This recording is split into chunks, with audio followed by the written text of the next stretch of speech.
कठोर पोलीस अधिकारी की मानवाधिकारांचं उल्लंघन। पुण्यामधील भारतीय विद्यापीठ पोलीस ठाण्याचे वरिष्ठ पोलीस निरीक्षक मानसिंग पाटील यांच्या बदलीवरनं आता एक नवा वाद पेटलेला आहे। अल्पवयीन मुलीच्या खून प्रकरणातील आरोपींची पोलीस गाडीच्या बोनेटवरनं धिंड काढल्याच्या प्रकरणात मानवाधिकार आयोगाने आक्षेप घेतला आणि त्यानंतर त्यांची बदली करण्यात आली। मात्र ही बदली अन्यायकारक असल्याचा दावा करत स्थानिक नागरिक आता रस्त्यावर उतरलेत। मानवाधिकार आयोगाच्या विरोधात घोषणाबाजी करत बदली रद्द करा अशी मागणी करतायत। पाहूयात।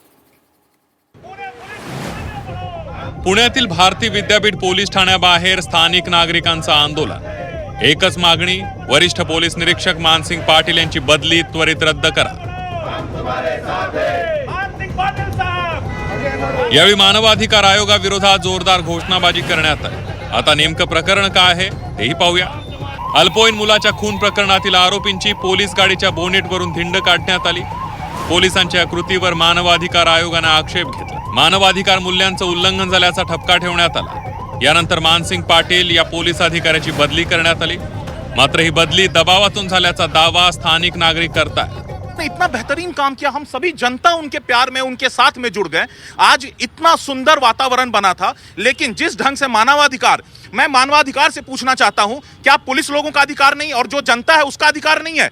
सिर्फ क्या जुर्म करने वालों का अधिकार होगा? सिर्फ कसाब का अधिकार देखेंगे वो, या जुर्म करने वालों का अधिकार दिखेगा? हम रेसिडेंट्स का अधिकार नहीं है? गुन्हेगारांना शिक्षा मिळते या भागात हे घडणं खूप महत्त्वाचं आहे आणि मी सीपी सरांना विनंती करते की प्लीज पुन्हा मानसिंग सरांना भारतीय विद्यापीठ पोलीस स्टेशनमध्ये पुन्हा त्यांना आणावे, त्यांची रुजू करावे, त्यांची जी बदली ती रद्द करावी अशी मी त्यांना विनंती करते। की ज्यांच्यावर पीडित अत्याचार झालेले आहेत, बलात्कार झालेले आहेत, ज्यांचे खून झालेले आहेत, त्याची बाजू मानवाधिकार आयोगाने घ्यायच्या ऐवजी गुन्हेगारांचं उदात्तीकरण करून चांगल्या अधिकाऱ्याचं मनोबल खच्ची करणं म्हणजे एकट्या अधिकाऱ्याचं नाहीये, पूर्ण पोलीस दलामध्ये अशा प्रकार काम करणाऱ्या अधिकाऱ्यांचं खच्चीकरण या अशा प्रकारच्या निर्णयाने जर होत असेल तर इथून पुढे कोणताही अधिकारी त्याच्या कामापुरतंच काम करेल।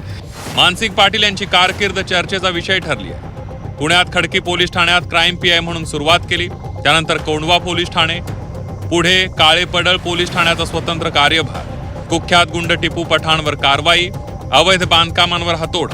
भारतीय विद्यापीठ पोलीस ठाण्यात रुजू होताच 5 पिस्तूल जप्त, खंडणीखोर टोळीवर कारवाई, अनेक गुन्हेगारांवर वचक। मात्र आरोपींची धिंड काढण्याची घटना घडली आणि वादाचा केंद्रबिंदू ठरली। आता या बदली विरोधात स्थानिक नागरिक आक्रमक झाले। कठोर कारवाई करणाऱ्या अधिकाऱ्याला शिक्षा का असा सवाल आंदोलक उपस्थित करतात। दुसरीकडे मानवाधिकारांचं पालन हेही तितकंच महत्त्वाचं असल्याची भूमिका कायदेशीर प्रक्रियेतून मांडली जाते।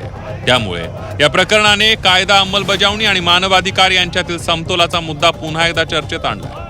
गुन्हेगारांवर कडक कारवाईची अपेक्षा समाज नेहमीच करतो, पण त्या कारवाईची चौकट कायद्यानेच ठरवलेली असते। या दोन टोकांमध्ये आज पुण्यात वादाचं नवं वादळ तयार झालंय। चंद्रकांत फुंदे, झी 24 तास, पुणे।